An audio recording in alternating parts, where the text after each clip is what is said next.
Hi there, Connor. How are you? Very well, David. Lovely to Yeah. see you. How are you doing today?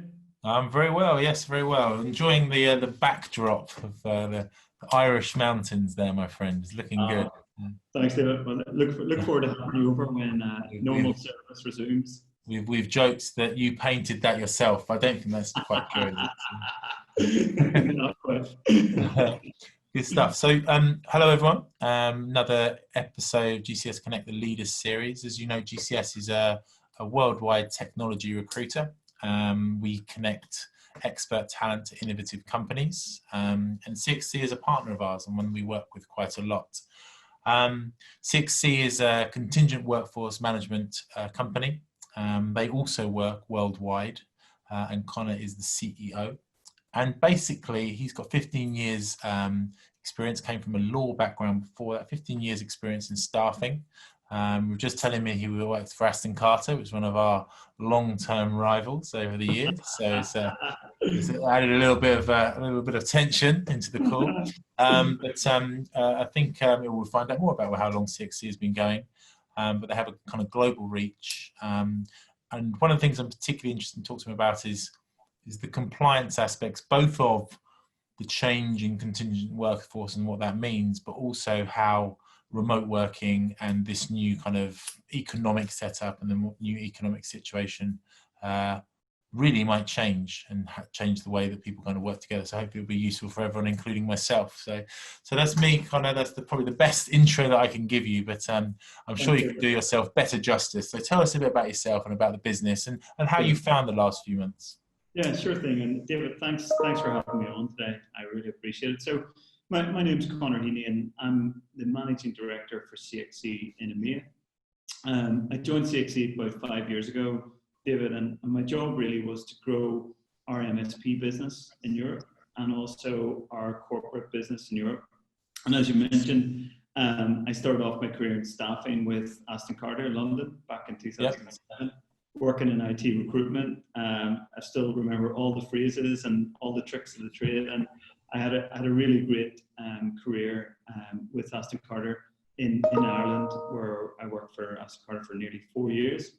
And then I went into work for a company called the Rethink Group to build out their MSP practice here in Ireland and the UK. And I spent nearly 5 years there, David, and it was an incredibly exciting time to do that. Yeah.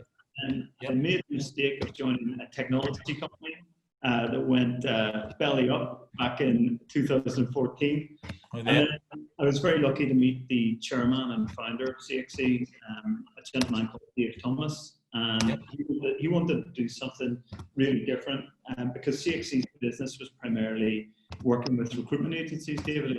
As you will probably appreciate, we used to work as an umbrella company, essentially working with the contractors. And what we wanted to do was really change that business model to start working with the MSPs and also the companies behind the MSPs. So my job was to really build a lot of partnerships with MSPs and also build a direct sales channel and a business out of Ireland in 2015. So I just came up to my 5-year anniversary here with CXC. Congratulations. Thank you. When we started the business, we had 0 people, 0 revenue. I had a partner in crime based down in Australia who helped with all the marketing and the operations and finance. And we managed to get the business off the ground and make it profitable in 2 years. And I guess when we started, David, we had 0 contractors under management, and we peaked at around 2,000 contractors under management back in towards the end of 2019. So we've got quite a good business now. We've got clients across aviation, pharmaceutical, consulting, and I guess when you started up a business within a wider business, and we're part of the CXC global group of companies. It's easy to look good, particularly on the way up, right? And I've always enjoyed the startup and taking businesses from, I guess, 0 to hero. And traditionally, the operational stuff has really bored me. I love the high growth challenge, and I've really enjoyed that over the last 5 years. And I suppose I was just waiting for the hiccup to come because we had such a great time. And of course, the hiccup came in March of this year with the COVID. Yeah. Right? So when did you join Aston Carter? What year? January 2007, David. And so you were kind of there during a good time, and then 2008 came. So one of the questions we go into is how you dealt with that. So I know for ourselves, it was a tough time, and obviously you working in an area which was very much financial services based, that must have been particularly tough. And what did you take from that? I mean, now you're a business leader yourself in another difficult time. What did you take from how the Aston Carter leadership dealt with that? You know, I think three things I took from that. One, you're lucky if you keep your job in a recession, and I was lucky that I did. So Aston Carter really stood by their people, David, and that's something I've tried to do across my career since then. But I think the second thing is to be resilient, right? And the third is really to be positive. And I know it's easy to say, be positive, and it's really difficult when the world is losing its mind, people are losing their jobs. And I think back to Aston Carter, and we lost our entire contractor book overnight. It was extremely painful, and our business was 100% in Ireland contract related. So we went from having pretty much really good revenues to almost zero over a month, David. But I think the fourth thing that really I learned from that time was relationships matter. And relationships are important. And I spent the year of that recession really meeting my clients and sticking tight to my clients and meeting them as much as possible. Even just not from a business perspective, but we actually became friends during that period because everyone was in the same boat. You were lucky to have kept the job, and everyone was gripped by this climate of fear. So it was really good just to keep in touch for coffees, lunches. And Aston Carter were really good at helping you develop those really good relationships. And if I think back to then, those relationships have stayed with me, you know, almost 13 or 12 years later, David. And I think my advice to anyone who's working in business now and is in the business of building businesses or developing relationships during this time, stick with your clients, help them out. If your clients lost their job or your main stakeholder, introduce them to your network. You know, show the power of referrals, show the power of information, open up your network to them and really help them out, and also be there to listen to them. And, you know, don't be self-interested, be interested in them and interested in how you can help them. And I think interesting. I think that's something particularly in business now. I mean, we had a conversation last week with a young guy who runs a business, and I think this whole mission-driven type of business. I think it's funny when you mention that about the watch, and I think that's very much people's. We talk about recruitment, talk about staffing. That's people's image of staffing and potentially how it used to be. I think now it's commoditizing. I think now there's a lot more competition. I think now the inner workings of recruitment have become slightly more understandable and accessible to most managers and talent teams. That whole, you know, Ferrari and a really, really lovely watch, obviously nice as it is not really what recruiters these days are about. And I think now, like you said, it's very much more about driving customer service, making sure you can deliver solutions, and helping your client to expand. You know, I think instead of like the kind of status symbol being, I've got this really, really nice watch, the status symbol should be, I've helped this company to grow from X to X. You know, look at this fantastic portfolio I've got. And let's not kind of beat around the bush. Aston Carter was very, very good at that. You know, it still is, you know, so they had those clients. But I think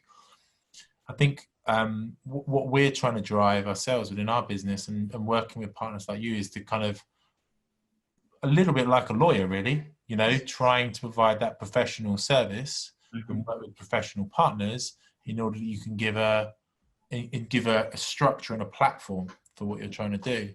And I think that's really key, you know, because the world is going to change, recruitment's going to change, staffing's definitely going to change, and we need to be ahead of that, don't we? So hopefully we're doing that, Connor. Hopefully we're working together to do that. So No, I've seen that, David, within your own business, and I guess there was a fifth or sixth thing I should have added. My ethos personally and professionally, David, is all about service, right? And it's about commitment to service excellence, because service sells, right? Yeah. If you overperform and exceed your clients and your partners' expectations, logically they're going to work with you again and again, as long as you maintain and keep up and exceed that quality of service. And I suppose what I particularly, recruitment is a hard business, right, David? Everyone knows that. If you're good at recruitment, the best recruiters are the best consultants, the best people that think like a professional services lawyer, tax advisor, consultant. They're really a consultant to the candidate, but also a consultant to their client. And, you know, my concern when I was leaving recruitment, David, is that it was so commoditized, right? So it was beginning to get commoditized. And my view is that if recruitment companies cannot differentiate themselves through service and knowledge and market intelligence and being that consultant and advisor to the client, that potentially they might get crunched or disintermediated by technology. Yeah. And that was my concern 10 years ago. And when I joined Rethink, David, and we actually sought to build a defensive and offensive position for our business. And if I may explain what I mean by that, we had an MSP business. We had a staffing business that was feeding the MSP and other MSP businesses and other clients. But we were concerned that our margins were diminishing year on year. Every time we got a renewal, you know, you might have started at 15% and ended up at 6%. Yeah. They're not, particularly in banking or financial services, and I think that still holds true. But so we actually set up a statement of work and project consultancy. We wanted to use our recruitment business as, I guess, the engine for finding the people, and then we wanted to use the wrapper of the service and the project delivery to actually compete with the larger system integrators to take some of their business, because ultimately, you know, back then they would have been coming to us for the resources. Yeah, because in the end, like what we do is obviously it's based on skill set, it's based on the ability to access that talent. Correct. And then, you know, usually it's to build a project that's a successful project. So, you know, I think there is quite a lot of kind of bleed between the different industries. And like you said, that kind of service is really about making sure that you're kind of ahead of that, and which obviously is what leaders like you and I do. You know, we try to see where the market's going, and make sure that you're kind of ahead of it and making the right decisions and that sort of thing. So on a lighter note, I mean, how is the? I mean, obviously we know that the lockdown's slightly different in Ireland. Yes. Kind of it was shut down really hard, and they've been much tighter, and I think you've got a doctor as a PM, haven't you? So he kind of knows what you're talking about. Yes, maybe Boris might, and certainly more than Donald might. There's no expecting. But for you as a leader, I know we've spoken before. It's been not, you know, it's been okay, but it hasn't been great. How have you kind of changed your leadership aspects? How have you approached this? You know, bearing in mind what you've learned from previous kind of downturns and different types of businesses. How have you approached coming into this, and how has maybe it changed you as a leader? Yeah, great question, David. I think before I go into the detail, when the lockdown came in, a lot of businesses moved to working remotely or virtually, and I guess we were in a great position, David, whereby most of our people have been working virtually for the last 5 years here in EMEA. So they've got hubs, and we've got hubs like where I'm in today, where you can go to if you want to, or meet clients, got boardrooms and etc. But our business was founded on the work from anywhere principle, right? And it just so happened that I lived in Ireland, and that's where the business ended up being headquartered. And of course, you know, it's a very favourable corporation tax environment. It's easy to set up a business here. But our teams in the UK and Poland and Netherlands and in India all work remotely. They've got hubs where they can go into. So the adjustment for us as a business was pretty instantaneous, if I could be so blunt to say that. Our company is founded on transparency, and that's come from our chairman and founder, who I mentioned earlier, David, and also from our global CEO, Peter Orab, and our global COO, Ingrid Weber. So we are always upfront and honest with our people, and our ethos is, I'm here to serve, right? Because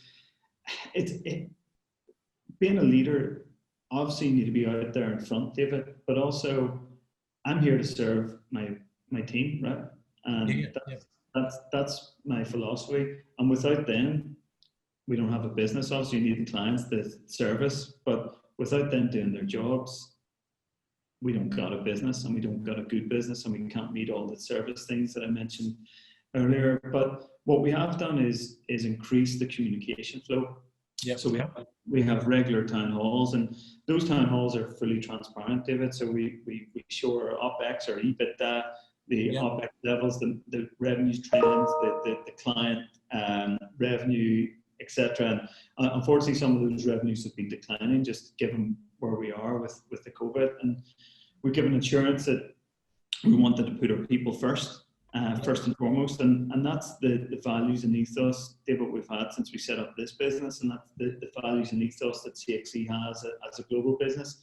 We really, truly believe that our people are our family, and we treat them as family, and we might fight from time to time, but at the end of the day, we'll have a metaphorical hug. And yeah, that's certainly didn't hug these days. Yeah, well, with HR and all that, you can't have probably physical hugs these days, but metaphorically, we act and treat each other as family. And even though we're a global company in 65 countries, we're still a small enough company. We've got 300 people around the world, and everyone knows each other, David. So I guess my leadership style hasn't changed because it's always had to change it too much. I mean, I think that's one of the key things kind of coming in. Really, David. Honestly, because my style is very humble, right? And basically the default thing I always say to myself is, I don't know all the answers, and I don't pretend to know all the answers. And I guess that's why I've hired the people that are around me, because they've got talents that I don't have. They've got intelligence in other respects that I don't have and never will have. And they've got appreciation for things that I don't have. And theoretically, the sum of all parts should be better than the individual parts, if that makes sense. So and that's one of the things when we talk about leadership here. I think there's a question that we've come into quite a lot. Yeah. Obviously, a leader builds good teams. Yes. But to be a leader, there's certain kind of elements that you wouldn't necessarily delegate. Where you think like this, I'll take this one. So what would you say those are? What would you say that is important as the leader to take decisive action on? Yeah, bad news. So deal with it, deal with it, and action it, and get it out of the way. And don't sugarcoat it. Don't sugarcoat it. Just be honest with where you're at, and don't hide from it. And ultimately, I suppose, David, if we don't deliver, it's my head on the block. So I take accountability for everything and anything that we do as a business. But of course, I don't do everything that we do as a business. And other members of our team do that. But humbleness is something I believe in very much so. And listen to what's going on in the business, and I'm very careful to understand how everyone's feeling, either directly with people in the team or with their leadership team, really just checking in and making sure that they're okay, and really probably boring them with asking them how okay they are. I think that's one of the key things, isn't it? We both worked on big sales floors in the past. Yes. When a decision's made or someone leaves or something happens, then you go back on the sales floor or on the office floor, and then you can see what's happening, and you can kind of sense the room, can't you? Yeah, one of our previous chats, we were talking with a guy who did a lot of change management. Yeah. When you're working in this remote way, you cannot read the room, can you? So that over-communicating, talking one-to-ones on video calls becomes incredibly important, doesn't it? Just to really get the sense of what people are thinking. I agree. And also as well, David, we've been in a fortunate position where we haven't had to make any, people changes to the business during the COVID crisis. But, where we've had people leave the business in the past, I always think it's important that people are allowed to leave the business respectfully with their head held high. And we really, I believe, treat people with the utmost respect here, and we really listen to them. Are we perfect as a business? I'm sure we're not, right? And and respect in most things, but we treat people, I think, with the dignity and respect that they deserve. But I suppose, David, if I'm totally honest with you, the humdrum of day-to-day business, whilst I do find it interesting, I like solving problems. So when the COVID crisis arrived, I actually welcomed it, right? I welcome a challenge. I welcome the ability to fix things, and I welcome the ability to solve problems. So I've actually quite enjoyed the last 3 months. I tend to agree with you. I think Yeah, I've got this kind of saying, it makes you feel alive, right? You know, when yeah, you're doing BAU, same sort of stuff, checking your spreadsheets, doing your budgets, things are yeah, going along okay. And even when things are going well, I mean, you're celebrating it, but, you know, is a leader and a workplace really kind of comes out, and a team really comes out when you're in moments of struggle. yeah. And I do think, you know, you wake up, right, I've got to get these things sorted out. And I think it's a key thing. And as a leader, again, if you can get that into your people's minds, you know, you were talking about being positive before. If you can say, look, I know this is a, you know, nightmare, but you'll learn more from this than you ever will from doing your average day-to-day business. You know, this is learning. This is like work school. It is. But I wasn't fortunate enough to do an MBA, and I might not ever get to do one, David, but this is the ultimate business test, right? And if you can survive and thrive in what people are calling a greater depression and the Great Depression, and what potentially might be worse than the Great Financial Recession back 10 years ago or so, you know, that gives you a lot of confidence. And, you know, coming out of the last recession, David, you know, the business that I was in took off like a rocket ship. And of course, we were down at zero, but that gave me a lot of confidence to navigate this particular crisis. And it's been quite different, I suppose, David. I don't know about your business, but, you know, when the COVID crisis kicked off, I prepared in my mind for, you know, us to lose all the contractors that we manage on behalf of our clients. And I fully that focus on profit and productivity. Exactly. With survival, right? So surviving is a whole different game. You know, exactly. It's only now that leaders are really starting to think about, right, okay, I've survived. How am I going to get back?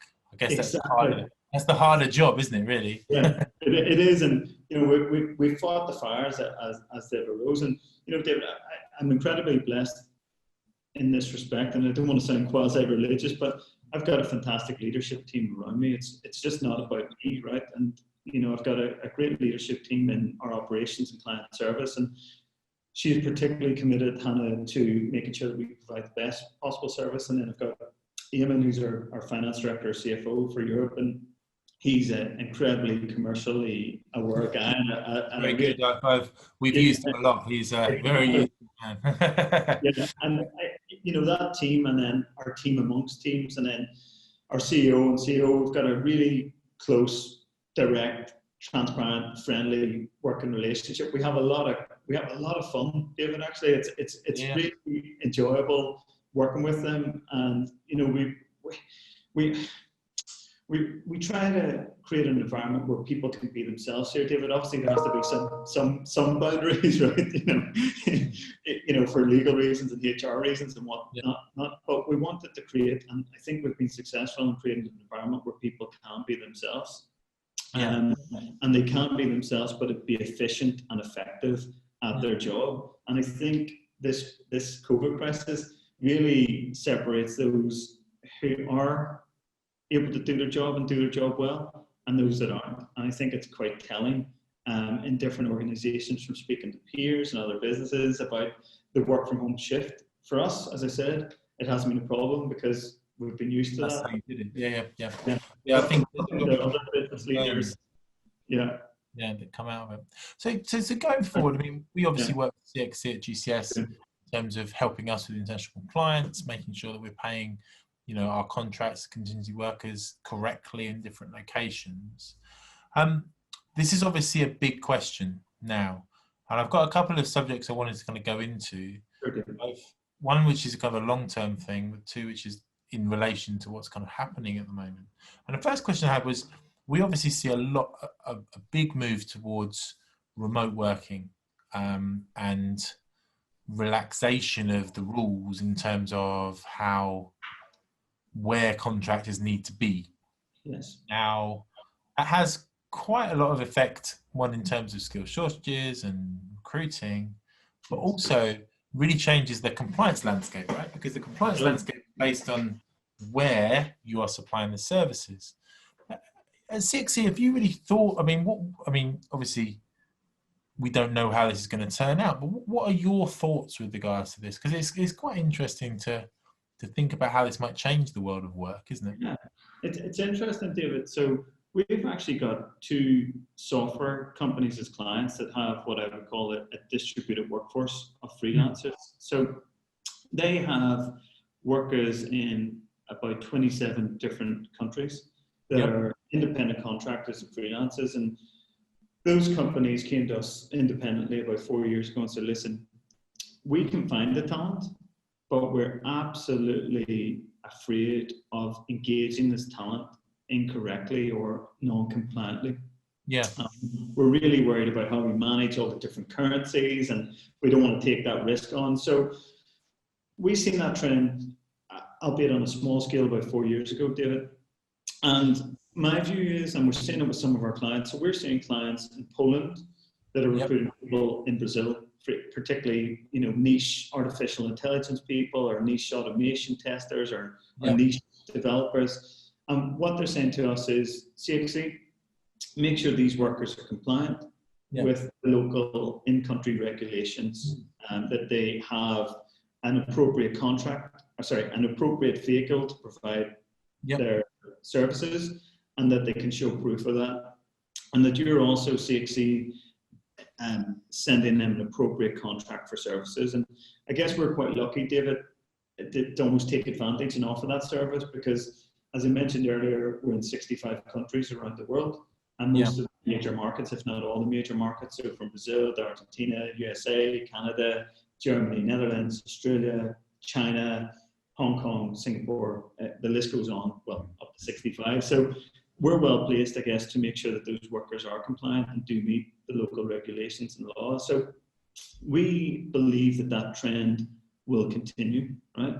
But we still believe and understand that clients still do not want to engage those workers directly, because they're worried about things like tax chain liability. They might be worried about withholding tax. So if they're engaging workers down in India, how that works. So they need that intermediary, I guess, to make sure that A, the workers are compliant, B, the payment routes are compliant, and C, that all the administration is consolidated and looked after. And it actually makes a lot of sense, David, from the client's point of view, because they can take advantage of the skill shortage. That's what I think is the skill shortage. This is where the industry that we've worked within over many, many years is based on the fact that I can't find the people to do this job in this location, other than if I spend thousands and thousands of pounds more than I might pay for someone with a similar level of experience in another industry. And I think if you set that apart and say, well, it doesn't really matter where they are anymore, then a cornerstone of the talent wars is taken out, isn't it? Really, it is. And also there's another benefit, which is labor arbitrage. So if you think about it, if you're a UK company getting remote developers in Poland, theoretically you should be able to pay 50% less than you would an equivalent resource in the UK, and that cost saving is particularly important to companies, and they really want to take advantage of that now, given the various cost pressures that the business face. And I suppose if you think back to what we were talking about, recruitment companies and how potentially they could be disintermediated, how I think recruitment companies can protect their relationship with their clients and protect their business is actually moving or giving their clients access to that global talent. So, although your company might be headquartered in the UK, your talent pool might now be in Brazil, and all your attraction elements are moving towards Brazil to put the workers with a client in Poland or Germany or America. Because your access, and this is what we try to do a lot within GCS, is your access is a global network that you have of technology or financial or whatever type of professionals that you're allowing access to. I think it's really, really interesting, because I think it opens up so many possibilities, both in terms of ability to attract talent, but also in terms of having a diverse workforce, and in terms of really pushing your business forward so that you can globalize very quickly if you're a small startup or something like that.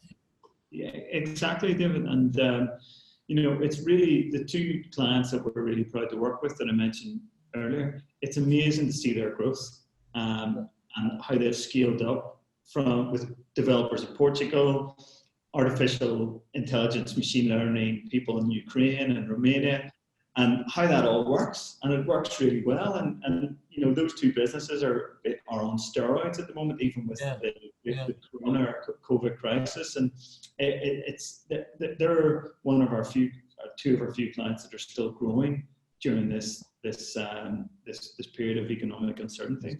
You'll have to introduce me to them, Connor.